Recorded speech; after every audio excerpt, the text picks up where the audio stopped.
Hello students, welcome back in chemistry class. और आज की इस क्लास में हम बात करने वाले हैं बोरेक्स बीट टेस्ट की। बोरेक्स बीट टेस्ट आपके chemistry practical class 11th and class 12th दोनों में सॉल्ट एनालिसिस एक टॉपिक है आपका केमिस्ट्री प्रैक्टिकल में। सॉल्ट एनालिसिस में हम जो कुछ आयंस हैं जैसे निकल, क्रोमियम, कॉपर और कोबाल्ट, इस जैसे आयंस का एक कंफर्मेटरी टेस्ट करते हैं जिसे हम बोरेक्स बीट टेस्ट कहते हैं।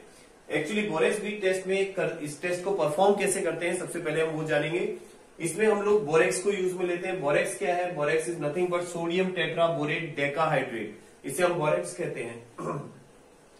इस प्रैक्टिकल में या इस टेस्ट में हम सबसे पहले जो बोरेक्स होता है उसको हीट करते हैं। ठीक है, उस बोरेक्स को हीट करते हैं strongly on A platinum wire loop. आपके पास एक प्लेटिनम वायर लूप होता है लाइक दिस, इस तरह से एक प्लेटिनम वायर लूप है आपके पास। इस लूप में आप इस बोरेक्स को फिल करते हैं या कहें कि इसको बोरेक्स को इसके अंदर टच करते हैं एंड देन फिर आप उस बोरेक्स को हीट करते हैं। तो हीट करने पर वो बोरेक्स जो है वो क्या करता है? It loses water of molecules of crystallisation. ये water of molecules of crystallisation है उनको लूज कर देता है। यहाँ पर 10H2O होते हैं। ठीक है, इन 10H2O को ये लूज कर देगा वाटर ऑफ क्रिस्टलाइजेशन को। और लूज करने के बाद आपके पास जो बचेगा वो है आपके पास दो चीजें हैं, एक तो सोडियम मेटाबोरेट और एक बोरिक ऑक्साइड। ठीक है, तो इन दोनों का जो मिक्सचर है वो एक ट्रांसपेरेंट बीड की फॉर्म में प्रोड्यूस होते हैं। तो वो ट्रांसपेरेंट बीड आपके पास इस लूप के ऊपर इस तरह से लगा हुआ दिख जाएगा। ठीक है, सपोज ये आपके पास लूप है और उस लूप पर एक ट्रांसपेरेंट बीड की फॉर्मेशन हो जाएगी। नेक्स्ट आपको क्या करना है? प्रोसीजर आपको आई थिंक समझ में आ गया होगा। सबसे पहले आपको एक प्लेटिनम लूप लेना है, उसमें बोरेक्स को रखना है, बोरेक्स को आपको हीट करना है।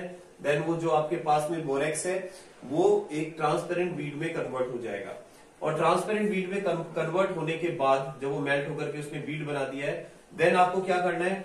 हॉट ट्रांसपेरेंट बीड, उसको आपको टच करना है स्पेक ऑफ सॉल्ट, जिस सॉल्ट का आपको कंफर्मेटरी टेस्ट करना है। जैसे मान लो आपको कॉपर सल्फेट दिया है, निकल नाइट्रेट दिया है, तो आपको क्या करना है? उस बीड को आपको टच करना है उस सॉल्ट से। जैसे आपने इस कंटेनर में सॉल्ट ले रखा है और उस सॉल्ट से इसको बीड को टच करें आप।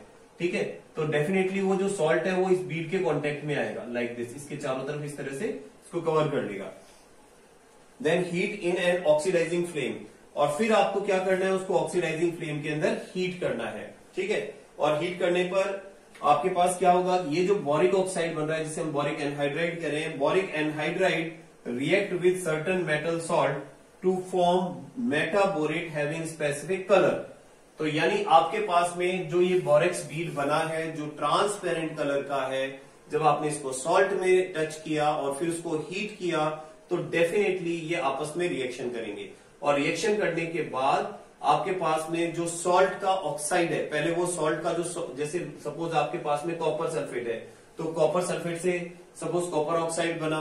ठीक है, आपके पास मैग्नीज का कोई सॉल्ट है, मैग्नीज ऑक्साइड बनेगा। क्रोमियम का सॉल्ट है, क्रोमियम ऑक्साइड बनेगा। और उसके बाद वो इस बोरिक ऑक्साइड से रिएक्शन करेगा। जैसे हम यहां पर बात करें मैग्नीज की, जैसे सपोज आपके पास में मैग्नीज सॉल्ट है, दैट इज Mn2+। ठीक है, अब ये मैग्नीज किसी भी फॉर्म में हो सकता है, मैग्नीज क्लोराइड हो सकता है, मैग्नीज कार्बोनेट हो सकता है, मैग्नीज ब्रोमाइड हो सकता है। और आपने उसको बोरेक्स बीड के साथ हीट किया तो बोरेक्स बीड का जो आपके पास में बोरिक ऑक्साइड है ये आपके पास में रिएक्शन करेगा उस मैग्नीज ऑक्साइड से और मैग्नीज मेटाबोरेट की फॉर्मेशन कर लेगा। अब ये जो मैग्नीज मेटाबोरेट बना है ये स्पेसिफिक कलर रखता है, जैसे मैग्नीज मेटाबोरेट का कलर ब्राउन होगा। तो यानी अगर हमारे पास में बोरेक्स बीड सॉल्ट को टच करने के बाद में हीट करने के बाद अगर ब्राउन कलर दे रही है तो डेफिनेटली हमारे पास में वो सॉल्ट क्या हो सकता है? मैग्नीज हो सकता है, Mn2+ हो सकता है। ठीक है, अब इसके बाद में नेक्स्ट, अगर मान लीजिए आपके पास क्रोमियम का कोई सॉल्ट है, यानी आपके पास जो सॉल्ट है उसमें क्रोमियम आयन प्रेजेंट है, तो उस कंडीशन में जैसे आप बोरेक्स बीड को क्रोमियम से कांटेक्ट में ला करके और फिर उसको हीट करेंगे तो डेफिनेटली वहां पर वो बोरिक ऑक्साइड से रिएक्शन करके क्या बनाएगा? Chromium metaborate. और क्रोमियम मेटाबोरेट का कलर कैसा होता है? ग्रीन होता है। तो इसका मतलब यह है कि अगर ग्रीन कलर आता है तो वहां पर पॉसिबिलिटी है कि आपके पास में जो सॉल्ट है उसमें क्रोमियम आयन प्रेजेंट है।